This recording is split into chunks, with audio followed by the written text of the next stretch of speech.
This is episode 110 of Family Life Mornings. I mean, you guys know I have great ideas. We're a morning radio show full of great ideas, hosted by Steve, Therese, and Randy on Family Life, a network of stations across New York and Pennsylvania.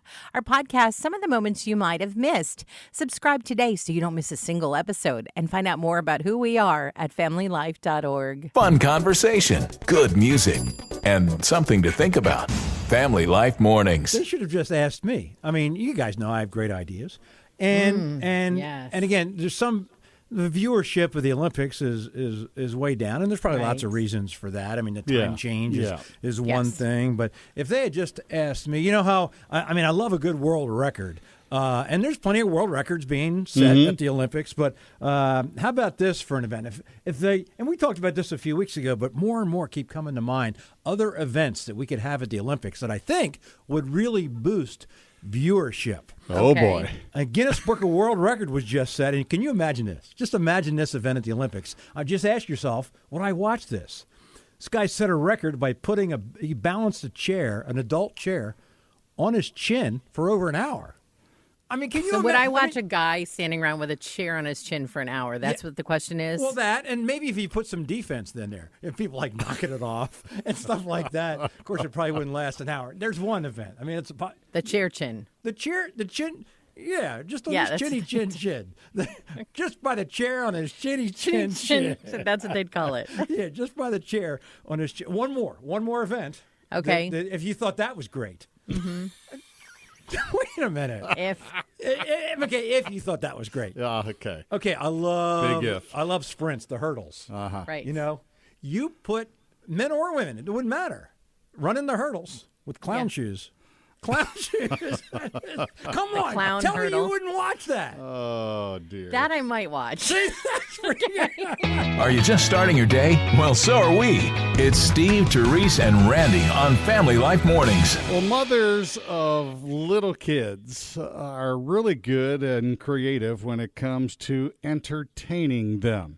And Allegra has shared an idea that has kept her young one happy and entertained for an hour or more at a time. Now, this child of hers can't walk yet, actually can't even stand up. It's just sitting up.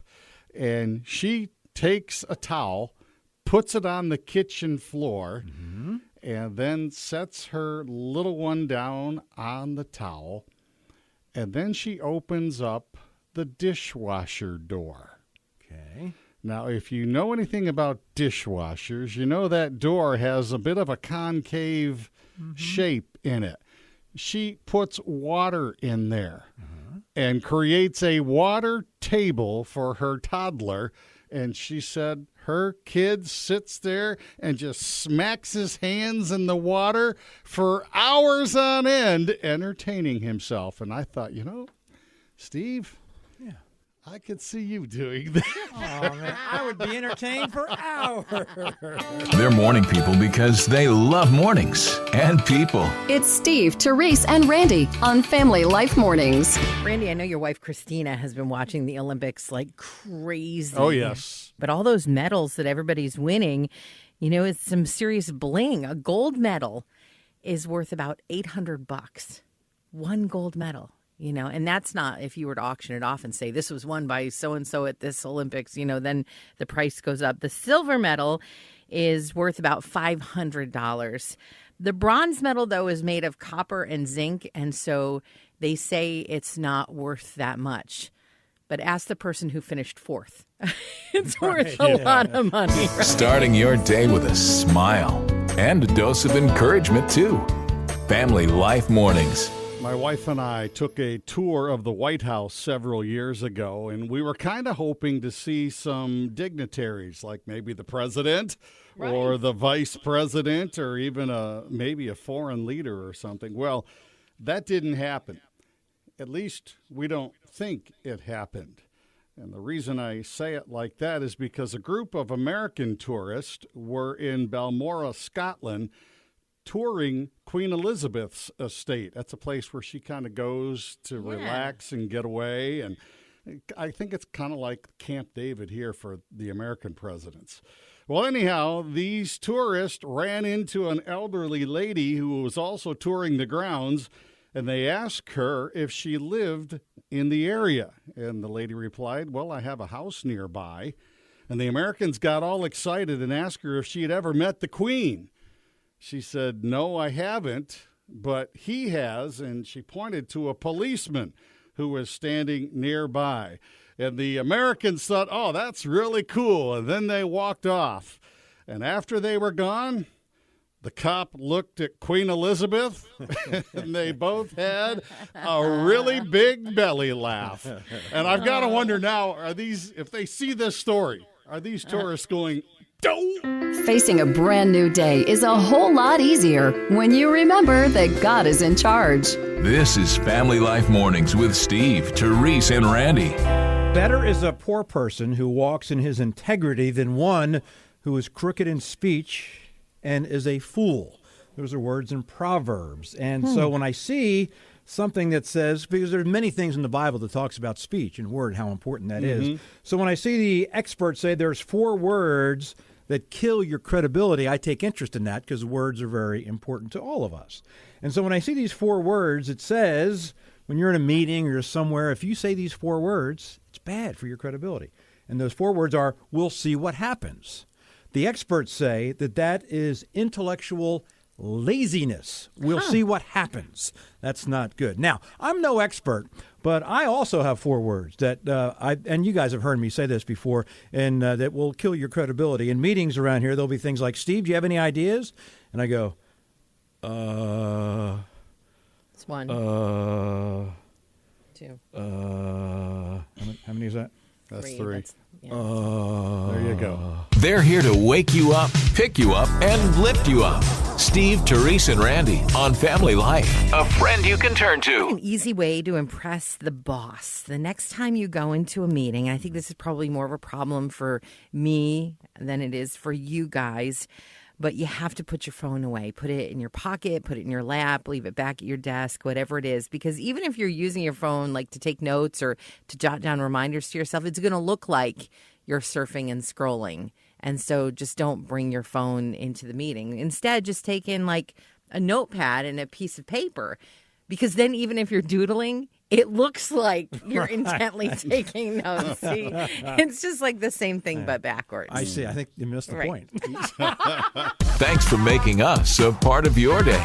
We're a friend you can turn to. Family Life. Born prematurely, spending weeks in the neonatal intensive care unit.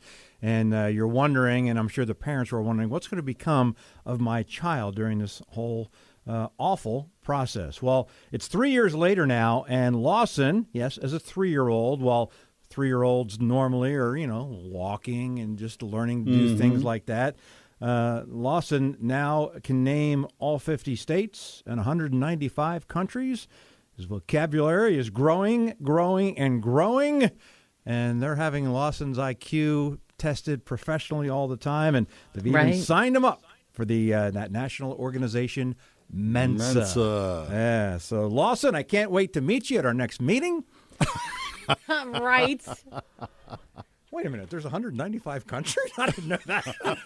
If you stick around long enough, this will all start to make sense. It's Family Life Mornings with Steve, Therese, and Randy. Sometimes you might think a little prayer would be good, like a teaspoon of prayer.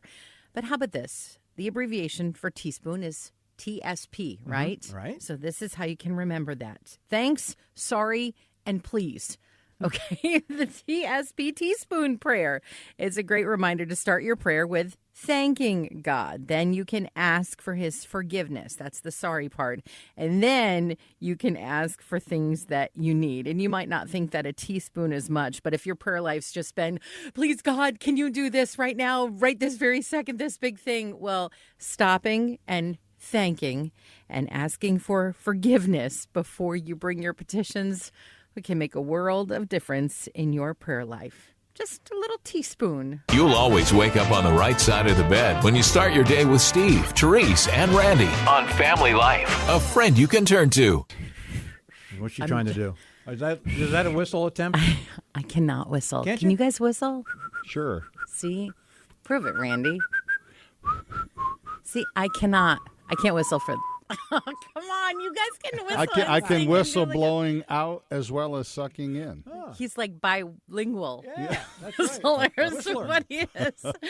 You know, but this really made me feel good because 1 out of 3 people can't do this. Oh, snaps their fingers. Snapping the fingers. And I can do that. Steve can do it. Randy? Wow. Oh, now I'm really bummed. Randy can. Because somewhere in the world, Uh-huh. there's 3 people, and statistically 2 of them cannot snap because we are so far above average right here. All right, let's whistle and snap our fingers. I was going to say, I can do it at the same time. God gives us each new morning. We give you the encouragement to get through it. This is Family Life. When it comes to eating Nutella, there is a best way to not necessarily eat it, but get it. You can eat it any way you want, okay? It's good stuff. But how you get it out of the jar is really key. What you need to do is only take the Nutella from the center of the jar. Because what happens is the thickness of the Nutella stuck to the glass, once you take it out of the middle, pulls it all back together, so you no longer have to consider or worry yourself with scraping the sides of the jar. If you take it out of the middle, the next day the sides will be all clear because everything will have kind of seeped back into the middle. So the only time you'd have to scrape your Nutella jar would be when you get to the very bottom. I'm not sure. I don't think this is going to work. So we're going to obviously have to do some sort of a trial, like an experiment. Oh, yeah. We're going to need like a control group, and we're going to need experiment groups. Any volunteers? Yeah. I'll do it if nobody else wants to. Take one for the team, Therese. Thanks for tuning in to Family Life Mornings. We're giving away free smiles, and we've got one that's just your size.